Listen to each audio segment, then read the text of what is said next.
Belly fat के लिए हमारे पास लेटेस्ट प्रोसीजर्स अवेलेबल हैं जो कि लीस्ट इन्वेजिव प्रोसीजर्स हैं, जिनको हम लेज़र असिस्टेड लाइपोसक्शन कहते हैं या स्मार्ट लाइपोसक्शन कहते हैं। आजकल यूरोप में, अमेरिका में, हर जगह इसका बहुत ज़्यादा रोल है क्योंकि ये जनरल एनेस्थीसिया के बगैर हो रही है। इट इज़ अवेक लाइपोसक्शन, आप जागते हुए कराते हैं, पेनलेस प्रोसीजर है और बिल्कुल 1 से 2 घंटे में आपका टमी बिल्कुल फ्लैट हो जाता है। रियली और इसके बाद आपको कॉम्प्लिकेशंस भी नहीं है। इसका डाउन टाइम जो है वो आप 1 से 2 दिन में वापस अपने काम पे, अपने बच्चों के साथ या ऑफिस वगैरह भी ज्वाइन कर सकते हैं। तो लोअर टमी फैट के लिए आजकल आइडियल प्रोसीजर जो है दैट इज स्मार्ट लाइपोसक्शन। अब खुराक के बारे में आप इनसे पूछ लीजिए क्या खाती हैं। अच्छा, मुझे ये बताइएगा कि आपकी मेडिकल हिस्ट्री में प्री डायबिटीज के अलावा कोई और मेडिकल हिस्ट्री? अच्छा, आई थिंक वो लाइन पे नहीं है, लेकिन अगर उनकी शुगर लो हो जाए, प्री डायबिटिक है। अच्छा, उसके अलावा कोई मेडिकल हिस्ट्री नहीं है। नाश्ता क्या करती हैं आप? नाश्ता नहीं, चाय लेती हूँ मैं। नाश्ता कभी कभार होता है क्यों, लेकिन चाय, और चाय के अच्छा मुझे चाय आप सारा दिन रखते हैं, मैं चाय कॉफी ठीक हो। लेकिन मुझे दोपहर का और रात का खाना, या फिर मुझे कोई क्रेविंग होने लग जाती है जितना मर्जी कंट्रोल कर। मैं डाइट कर रही थी, एक्सरसाइज आजकल मैं नहीं कर रही 15 दिन से डेली। अच्छा, आपकी आवाज कट रही है, आपकी आवाज कट रही है। हमारा फोन रखिए, मैं बात करता हूँ। जी प्लीज बताइए, ये क्या कर सकती हैं हेल्दी, वो कौन से खाने हैं जो खाए जा सकते हैं जिनसे फैट कम होता है या वेट कम होता है, और वो कौन से खाने हैं जिसे अवॉइड करना चाहिए? इन्होंने कहा कि ये नाश्ता नहीं करती। एक काम करें, मुझे इशारा हो रहा है ब्रेक का, मैं ब्रेक ले लेता हूँ। अच्छा, ब्रेक पे जाने से पहले इस उदास आदमी की तस्वीर बना लो, जरा इसको दिखा दो, इसका चेहरा दिखा दो। ये अब तो तुम ज्यादा हंसो मत, इतना उदास यूं करके बैठा हुआ था, रियली। हाँ जी जी, मेरी बातें ही सुन रहे हैं आप, मेरी बातें ही सुन रहे हैं। हम एक ब्रेक लेते हैं, आपसे मिलते हैं ब्रेक के बाद।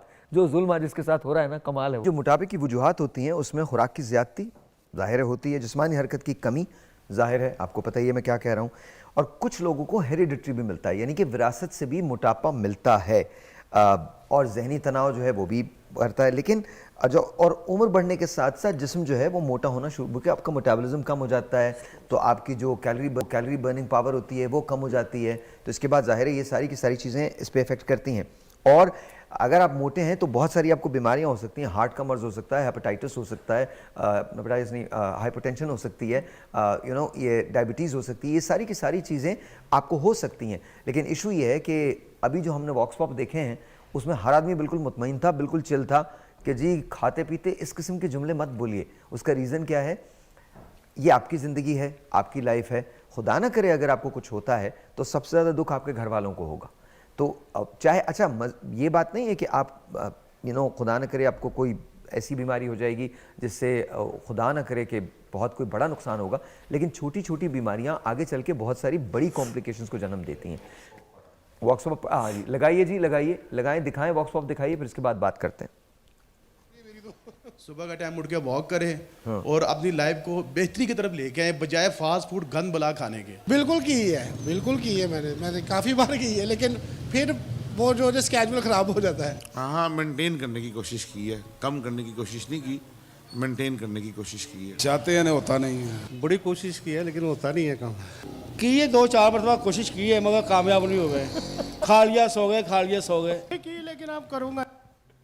ऑलराइट जी। अच्छा, ये जो जी यार रोकिए इसको, ये जो आपको फिश नज़र आ रही है, इट्स कॉल्ड सैल्मन। ये चिया सीड्स हैं, ये बड़ी कमाल चीज़ें हैं। दोनों चीज़ें आपको वेट लॉस के अंदर बड़ी मदद करेंगी। This is really amazing. दुनिया में अगर आपको सैल्मन खानी है, मैं आपको वैसे बता रहा हूँ, कभी आपका सियाटल जाना हो और पियर 52 पे जाएँ आप, तो वहाँ पे आपको ये सैल्मन मिलेगी टू डाई फॉर। हैलिबट और सैल्मन 2 ऐसी चीज़ें हैं जो आप वहाँ खाओगे, इट्स टू डाई फॉर। शदीद सर्दी के मौसम में वो आपको वहाँ बना के देते हैं। शदीद सर्दी होती है, बर्फ़ जमी हुई होती है और आप वहाँ बैठ के खाते हैं। एंड इफ़ यू, मेरे पास तो एक किताब होती है, तो अगर आपके पास किताब है, इन दोनों तो किंडल होता है, अगर आपके पास वो किताब है तो there is a small fireplace जो वो आपके पास रख देते हैं, फिर आपको ये डिश ला के सर्व करते हैं। बिल्कुल सामने आपका बहुत बड़ा सा ओशन होता है जो बर्फ़ से ढका होता है, and it's just amazingly beautiful. So coming back to you, please tell me कि ऐसे कौन से खाने या फूड्स हैं जिनको अवॉइड करना चाहिए, नहीं खाना चाहिए? जैसे हमारी जो डाइटरी हैबिट्स हैं वो बड़ी कमाल है। जी बिल्कुल। देखिए, अगेन पोर्शन कंट्रोल पे बात आ जाती है। कार्ब्स को कट डाउन करना है आपने, कार्बोहाइड्रेट्स या निशास्ता जिसको हम अपनी ज़बान में कहते हैं, उसको कट डाउन करना है आपने। उसका बहुत ज़्यादा पोर्शन नहीं लेना। अगर आप मतलब 1-2 रोटियां खा रहे हैं तो 1 रोटी पे आ जाएं। अगर आप पूरी रोटी खाते हैं तो उसका 1/4 नहीं, छोड़ अगर दें। हमारे हालात ये रहे तो इंशाल्लाह एक भी नहीं मिलेगी। आप थोड़ा सा वेट कर लीजिए, इंशाल्लाह मुझे इस बात का पूरा यकीन है, जो हालात हमारे हैं ना, एक से भी जाएंगे हम। जी प्लीज जी, कंटिन्यू। कार्ब्स को कट डाउन करें और प्रोटीन को ऐड ऑन करें। जैसे अभी आपने सामन की बात की है, हाँ। तो प्रोटीन को ऐड करें, चाहे सामन की फॉर्म में, फिश की फॉर्म में, चिकन की फॉर्म में, दालों की फॉर्म में, दालों की फॉर्म में, लेग्यूम्स यानी ये जो मटर हैं, चने हैं, इनकी फॉर्म में प्रोटीन्स को लेके आए। जितना प्रोटीन और फाइबर का कंटेंट ज़्यादा होगा और कार्ब्स का कंटेंट कम करते जाएंगे आप, तो आपका बहुत हेल्दी कॉम्बिनेशन बनता है। मेरे डॉक्टर साहब, मेरे जहन में ख्याल आया, अगर हवा में प्रोटीन या कार्बोहाइड्रेट्स होते तो आप यकीन मानिए हुकूमत इस पर भी टैक्स लगा देती। मैं आपको बता रहा हूँ, इट वुडंट बी फ्री, वो फ्री नहीं होती, वो लगा देती। बोले आपने ज़्यादा ज़ोर से सांस लिया है, 400 ग्राम आपने प्रोटीन जो है वो कंज्यूम कर लिया। लेकिन आपने आइडिया दे दिया है। अच्छा, मैंने आइडिया दे दिया। जी, कौन से फूड्स है जिनको अवॉइड करना चाहिए जी, वरना मोटापा हो जाता है? हर वो चीज़ जो पैकेट में आती है सबसे पहले तो उसको अवॉइड करें। जो सबसे बुरी चीज़ जो हमारे घरों में बहुत ज़्यादा इस्तेमाल होती है वो है बेकरी आइटम्स। और नहीं तो हम कहते हैं शुगर फ्री बिस्किट्स जी हम खा रहे हैं। अब शुगर फ्री बिस्किट भी सारा गंदम है, गंदा ऑयल डला हुआ है, गंदे अंडे डले हुए हैं उसके अंदर, जस्ट बिकॉज उसको कह दिया गया गंदे अंडे कैसे डले हुए हैं? देखिए अब अच्छा, okay. देसी अंडे तो वो डालने से रहे। समझ गया, मैं समझ गया। जी, बिल्कुल। सो बात ये है कि जस्ट बिकॉज उसमें शुगर नहीं डली हुई डजंट मीन कि वो एक हेल्दी चीज़ है। तो हर वो चीज़ जो पैकेट में आती है उसको अवॉइड करें आप। नूडल्स को, पास्ता को, मैक्रोनी को, इन सब चीज़ों को अवॉइड करें। हेल्दी ईटिंग की तरफ आएँ। जितनी आप आप नेचुरल बच्चों की गाइडेंस काउंसलर तो नहीं बन सकती, ये तो मैं आपको लिख के दे रहा हूँ।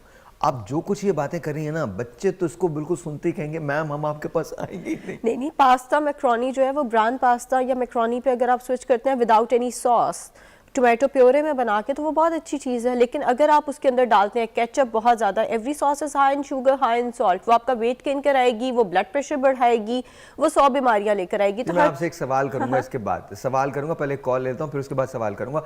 पुराने ज़माने के अंदर हम देसी घी खाया करते थे और इसके बावजूद मोटे नहीं हुआ करते थे। एक टेलीफोन कॉल अच्छी दिस इज ऑनलाइन। अस्सलाम वालेकुम। वालेकुम सलाम। जी, आपका नाम? सर मैं तमीर बात कर रहा हूँ। गुड मॉर्निंग साहिद भाई। जी गुड मॉर्निंग, कैसे हैं आप? अल्हम्दुलिल्लाह, आप सुनाएं कैसे हैं? खैरियत से हैं? अल्लाह का शुक्र, बिल्कुल ठीक ठाक। कहिए क्या कहना चाह रहे हैं? सर मैं अपने वेट बहुत ज्यादा बढ़ा हुआ है, ठीक है, मैं अनमैरिड हूँ। ओके। मेरा पेट बाहर निकले हुए, ठीक है, टोन बाहर है, थोड़ा बहुत मैं चाहता हूँ बिल्कुल स्मार्ट हो जाऊँ। हाँ। और आपकी तरफ नजर आ रहा हूँ। ओके। अच्छा, आप एक काम कीजिए, शादी कर लीजिए, ऐसी टेंशन मिलेंगी आपको, बिल्कुल फिक्र नहीं कीजिएगा, बिल्कुल वेट सब स्लिम हो जाएगा आपका। हेलो, अच्छा चले गए। मैं तो मजाक में कहा था तनवीर, लेकिन मैं डॉक्टर लवली के कोई बात नहीं, आपकी मजाक बिल्कुल नहीं अच्छी लगती है, Thank दिल you. छू जाती है।